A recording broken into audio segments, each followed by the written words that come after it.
Olá, meu nome é Daniele, sou professora Daniele e hoje a gente vai conversar um pouco e estudar sobre a psicologia da educação em saúde. Vamos começar a estudar? Então, primeiro slide.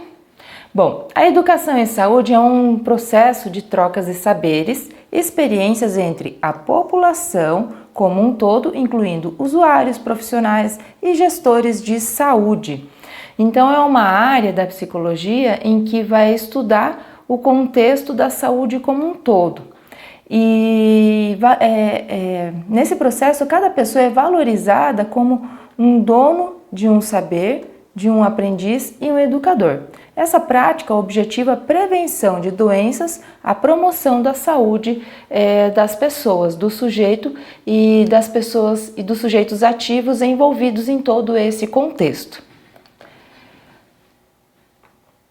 Conforme os objetivos da educação em saúde apontados por Levy, os profissionais desenvolvem programas com o intuito de educar e eles devem se basear na realidade do ambiente em que o indivíduo está inserido, na cultura do local, nas necessidades do cotidiano dos indivíduos e no desenvolvimento físico e emocional dos indivíduos. Ou seja, essa disciplina ela traz as informações em que a psicologia vai atuar dentro da área da saúde com os aspectos da educação. Então, todas as questões teóricas e metodológicas da educação dentro do contexto da saúde, fazendo com que a população tenha um conhecimento e saiba a questão da saúde como um todo. O que as pessoas e as práticas, os profissionais podem fazer para que a população tenha um conhecimento relacionado à saúde. Então, essa mobilização para que o psicólogo atue na educação em saúde, ajudando na orientação e na informação da população, que ocorre por meio de conferências na Saúde Nacional de Saúde, na Conferência Nacional de Saúde. Em 1996 ocorreu essa conferência e a partir daí as práticas dos psicólogos nos campos da saúde deveriam ser ampliadas com a base nas teorias e em saberes desses profissionais, para auxiliar no processo de educação e possibilitar que todas as classes sociais fossem atingidas. Ou seja, a partir de estudos e a partir de conferências, debateu-se sobre a importância de discutir o que pode ser feito com relação à saúde da população e como nós podemos educar as pessoas com relação a isso. Então, houve todo um processo e ambientação com relação a essa questão. O psicólogo deve, então, desenvolver uma visão integrada entre os aspectos biológicos, psicológicos, cultural e social dos indivíduos junto ao desenvolvimento de habilidades e competências que levam a promover a educação em saúde para os indivíduos por meio das informações já obtidas a respeito desses sujeitos, ou seja, as informações referentes à questão da educação com relação à saúde e educar esta saúde para a população precisa vir dos indivíduos. Os indivíduos precisam trazer essas informações. Inicialmente, quando começou este movimento, era um movimento em que fazia a implantação, era uma saúde para o povo. Hoje essa realidade mudou, não é para o povo e sim vem do povo e vem para todos. Na atenção básica, o psicólogo é chamado para atuar desenvolvendo estratégias em campanhas, programas de promoção e prevenção. Então, dentro dessa forma, as políticas de saúde deveriam ser flexíveis e adaptariam aos interesses de todos os usuários. Ou seja, o psicólogo irá a partir da realidade do sujeito, considerando seu contexto social e incentivando que ele compartilhe suas experiências prévias, ou seja, não será um processo de aprendizado em que vai colocar para o indivíduo o que ele deve fazer e pronto, acabou. Não, ele vai fazer uma atuação a partir da realidade do sujeito, considerando o contexto como um todo daquele sujeito. A recente entrada da psicologia nas políticas públicas e na saúde coletiva atualizou esse debate, então promovendo avanços epistemológicos importantes. Então, a partir da reforma psiquiátrica no Brasil, foi um elemento determinante nesse novo cenário nacional. Ou seja, a reforma psiquiátrica trouxe uma reflexão em que muitos sujeitos e indivíduos eram colocados em instituições e não tinham um trabalho efetivo para reinserção na sociedade. E a partir daí foram feitos vários debates referente a essa questão, o que poderia ser feito para esses sujeitos ser reinseridos na realidade, na sociedade e no convívio social. A partir daí foram vistos e estudados vários aspectos e reflexões durante esse processo da reforma psiquiátrica. Então foram substituídas as intervenções psiquiátricas e esse protagonismo foi traduzido na figura do psicólogo, capaz tanto de coordenar grupos como de apoiar redes sociais e intervir junto a pacientes em psicoterapia. Ou seja, o papel do psicólogo foi fundamental nesse processo para que ele faça um trabalho educativo com as pessoas e de coleta de informações e a divulgação de informações junto com a população, a partir do que a população vivencia e buscando práticas para melhorar esse convívio social. A prática profissional, que antes era majoritariamente formada por uma legião de profissionais liberais, passa a ser expressivamente composta por profissionais contratados em cargos públicos, principalmente em postos de saúde e CAPs, que são os Centros de Atenção Psicossocial. As demandas abordadas pelos psicólogos passaram a incluir novos atores que buscam cuidado na saúde mental, o enfermo sem família, a pessoa com baixo poder aquisitivo, problemas relacionados a decorrentes de déficit cognitivo severos, entre outros. Então, a abordagem do psicólogo não foi somente a questão do olhar clínico, viu-se o profissional psicólogo atuando em outras áreas que são de grande importância para o convívio social. As pessoas que têm uma deficiência, as pessoas que decorrem de déficits cognitivos severos, assim como pessoas que não têm familiares. Então, um olhar para essas pessoas e pensar em políticas referentes a esses atendimentos. Então, os profissionais começaram a ser contratados para trabalhar em CAPs, trabalhar em órgãos públicos, pensando nessas demandas de trabalho que o psicólogo pode desenvolver. A organização do SUS está pautada em alguns princípios como a descentralização, regionalização, hierarquização e a participação social. Então, nessa descentralização, houve a distribuição das responsabilidades em 3 níveis. Então, isso é sempre muito importante saber que esses 3 níveis de gerência sempre vão ocorrer do município para nível federal.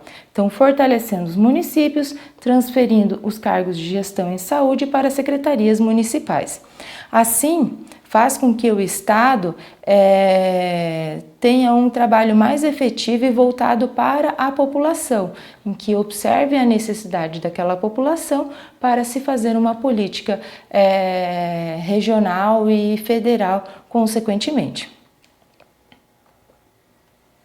O psicólogo na rede SUS, quando contratado para trabalhar nos núcleos de apoio da família, à saúde da família, tem um duplo papel, tanto no papel do nível secundário como na atenção básica.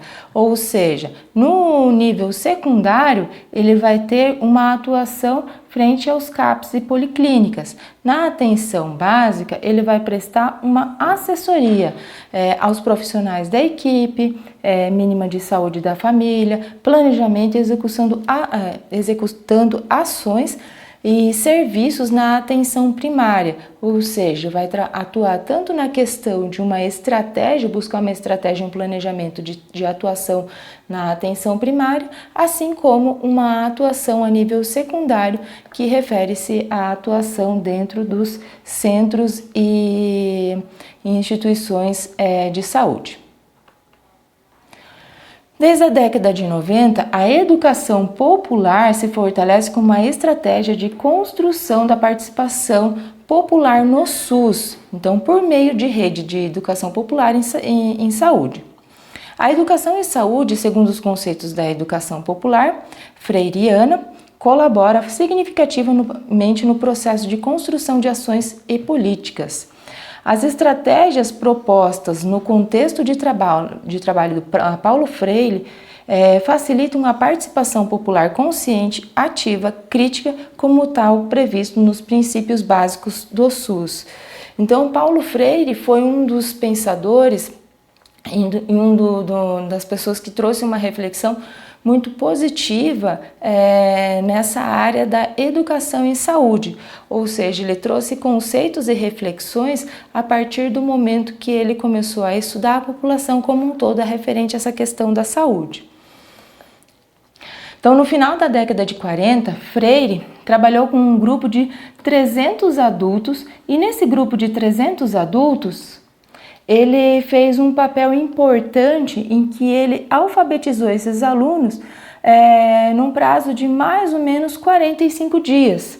E nesse processo de alfabetização, eles discutiram também a questão da cultura e da democracia. E a partir desse estudo, ele estabeleceu bases para um projeto nacional de alfabetização. Ou seja, esse trabalho de alfabetização com um grupo de adultos lá no final da década de 40 trouxe frutos para a reflexão e o desenvolvimento de ações voltadas para a educação em saúde para as pessoas e o contexto como um todo da população.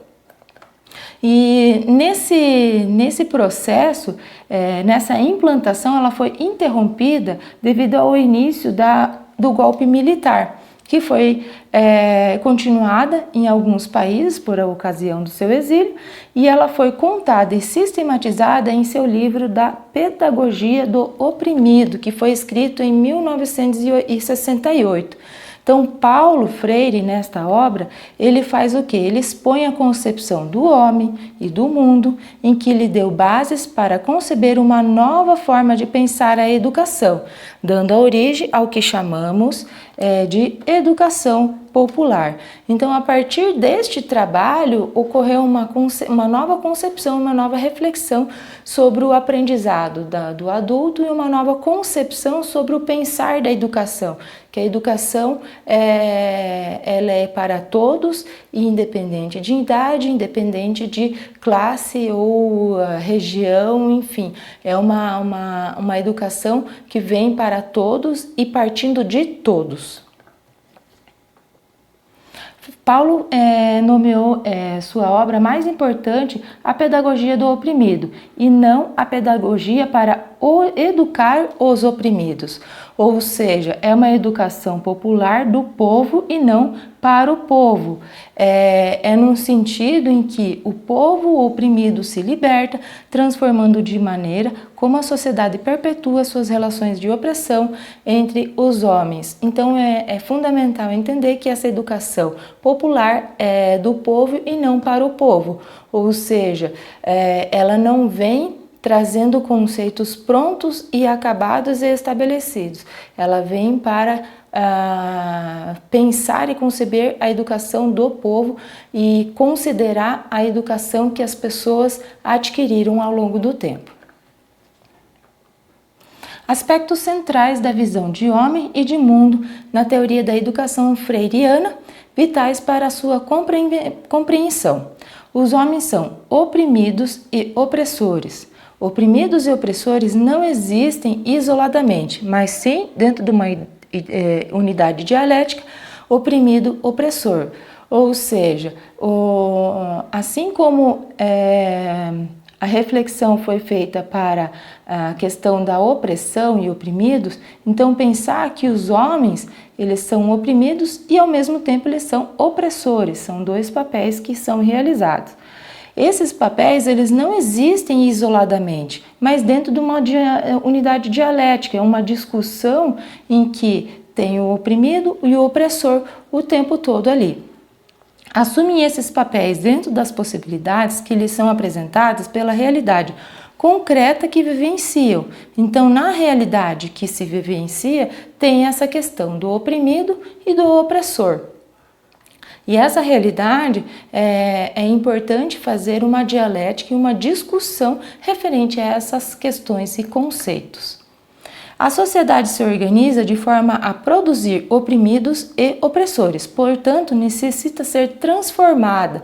Então, a partir do momento que se identifica os oprimidos e os opressores, é necessário fazer uma transformação. Não necessariamente identificar, mas sim observar essas questões e discutir o que é oprimido, o que é opressor, fazer uma discussão, um debate sobre essas questões, do que está vindo imposto e o que está sendo produzido pelas pessoas que vivenciam aquela realidade. Cabe aos oprimidos transformar a sociedade, libertando a si mesmos e a seus opressores, ou seja, oprimidos transformando a sociedade. Não aceitar um papel de opressão. A concepção da educação em saúde vigente nesse período histórico nos remete a uma concepção de educação popular já discutida acima, para o povo e não do povo, para adequá-lo a uma norma. Então, no início, as discussões com relação a esses programas eram realizados a partir do momento que a gente vai ter que educar o povo, higienizá-los, medicá-los, e esta concepção era uma psicologia da saúde, uma educação em saúde para o povo, em que educasse e higienizasse ele. E essa realidade fez com que o Paulo Freire refletisse e falasse, não é dessa forma. A questão que precisa ser do povo. Especificamente na saúde, uma série de profissionais insatisfeitos com as políticas de saúde instauradas começaram a desenvolver experiências diferentes, priorizando o diálogo com usuários do serviço de saúde na busca de conjunta de soluções técnicas, aliando o saber popular e acadêmico. A aproximação entre os trabalhadores da saúde e usuários dos serviços de saúde surgiram muito dos princípios norteadores do SUS. A própria história do SUS, portanto, está ligada à educação popular e é por meio do engajamento político conjunto pelos princípios da educação popular e usuários e profissionais. Ambos, oprimidos de maneiras diferentes, conseguiram dar início a uma transformação radical na maneira de se fazer a saúde do país. Então, por intermédio de profissionais, priorizando esse diálogo e usando técnicas para buscar soluções na intervenção à saúde, ocorreu essa transformação radical, em que não só a população como opressora, mas assim como também profissionais eram oprimidos e passavam por situações em que precisaram rever suas atividades, fazer um diálogo sobre todas essas práticas para se buscar uma transformação radical. Conforme nos aponta Pedrosa, podemos utilizar como marco de entrada e efetiva do tema de educação popular na política do SUS. Então, a criação em 2003 de uma Secretaria da Gestão de Trabalho da Educação e Saúde, da Secretaria de Gestão Participativa, que atualmente é a gestão estratégica e participativa, ambas vinculadas ao Ministério da Saúde e com o objetivo de implantar políticas de gestão democrática do saúde. É a Política Nacional de Gestão Estratégica no SUS, também conhecida como Participa SUS. A educação popular como estratégia visa a participação da população. A educação popular como estratégia visa a participação popular na gestão e implementação de uma saúde pública onde a comunidade possa evidenciar e construir conhecimentos práticos em saúde conjuntamente com a equipe técnica. Essa ação educativa ocorre no sentido de identificar, problematizar e intervir sobre as questões sociais que atravessam as práticas e conceitos sociais de saúde e doença. Bom, então vamos para um exemplo. Para consolidar o nosso conhecimento com relação ao que nós estudamos até o momento, tá? Então, sobre a atuação do psicólogo na área da saúde, é incorreto afirmar que sempre é importante ressaltar o que o enunciado está querendo no momento. Então, qual é a alternativa incorreta nessa questão? Então, considere as especificidades do território nas intervenções. Sim, é importante considerar essas especificidades, além da questão do sujeito, a questão também do território em que ele está inserido, o ambiente em que ele está inserido no seu dia a dia. Poderá intervir nos serviços psicológicos prestados por meio de outros profissionais em caso de risco ao beneficiário do serviço. Sim, isso é uma das situações que nós temos no nosso código de ética, em que nós podemos intervir no processo, na questão do serviço psicológico prestado por outro profissional, dentro de algumas especificidades. Então, dentro de algumas questões, a gente pode sim intervir no serviço de outro colega de trabalho. Deve favorecer e garantir a comunicação entre a pessoa atendida e seus familiares e profissionais da saúde. Sim, a gente deve favorecer esta comunicação, sempre considerando a questão do sigilo profissional, e esta comunicação deve pensar e ser seguida num nível de conhecimento para que a gente beneficie as pessoas, para a produção, para a prevenção e promoção da saúde das pessoas. No relacionamento com profissionais, deve compartilhar somente informações relevantes para qualificar o serviço prestado, ou seja, no relacionamento com os profissionais, nós vamos fazer sempre o aporte de informações, informar as informações somente necessárias daquele caso, sempre lembrando a questão do sigilo profissional, e as informações prestadas serão informações que vão agregar naquela atuação da equipe multidisciplinar. O trabalho prioriza auxiliar no enfrentamento e manejo de doenças em detrimento de práticas e prevenção de saúdes. O trabalho não vai priorizar a questão do auxílio no enfrentamento do manejo. A gente vai sempre priorizar a questão da prevenção da saúde, que nós podemos fazer para prevenir aquela população na saúde, e não o manejo de doenças. Então, nesse exemplo, a alternativa E é a alternativa incorreta. Vamos para mais um exemplo para fixar o conteúdo. Então, para realizar educação em saúde, é imprescindível que o psicólogo faça uso de determinados princípios educativos. Acerca desse assunto, assinale a alternativa correta, ou seja, aqui nesse exemplo ele quer a alternativa correta. Então, a letra A. A prática educativa em saúde é dinâmica, ativa, propicia participação e conhecimentos. Então, a partir da reflexão sobre a psicologia da saúde e educação em saúde, a princípio é a alternativa que nós temos como correta. Mas vamos ler as demais para verificar o contexto das outras alternativas. Letra B. As pessoas não devem considerar dentro da cultura em que vivem. As pessoas devem ser consideradas sim. Então, essa não devem ser consideradas, infelizmente, não está correto, tá? Então, as pessoas devem ser consideradas sim dentro daquela cultura que elas vivem. Letra C. A participação das pessoas no planejamento do programa de educação em saúde causa desinteresse, pois demonstra a insegurança do psicólogo para realizá-lo. Não, O contexto histórico mostrou que o psicólogo foi inserido nas políticas de saúde justamente por ser um profissional que traz informações e uma reflexão para a melhoria e reflexões com relação a essas intervenções, a escuta das pessoas e um trabalho efetivo de equipe, de atendimento, de buscar novas estratégias e novo planejamento, ou seja, não causou desinteresse não, muito pelo contrário, ele foi o que foi incluído nestas políticas.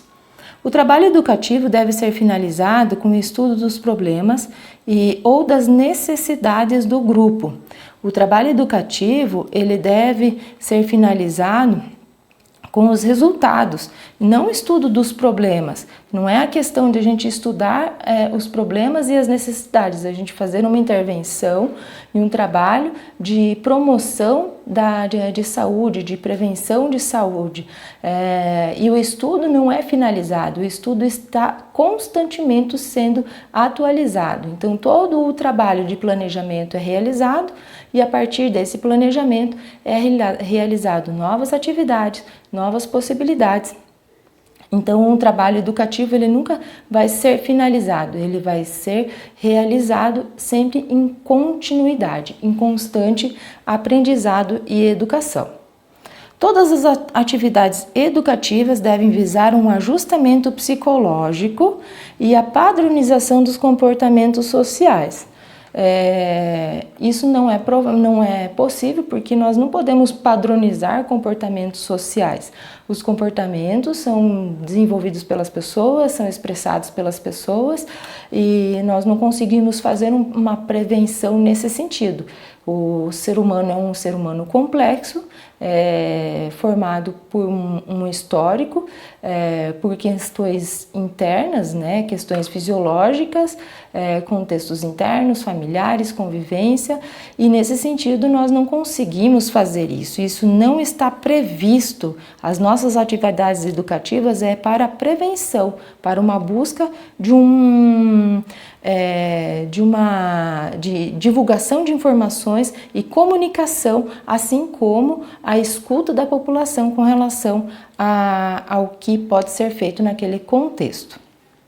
Então, nesse caso, para realizar a educação em saúde, o psicólogo faz uso de determinados princípios educativos. Nesse caso, a prática educativa em saúde é dinâmica, ativa, propicia participação e conhecimento. Então, a alternativa A é a alternativa correta neste exemplo. Então, este é o nosso segundo exemplo que foi explicado para a gente conseguir fazer uma reflexão melhor do conteúdo, uma fixação do conteúdo, assim como complementa o conteúdo que foi ministrado até aqui.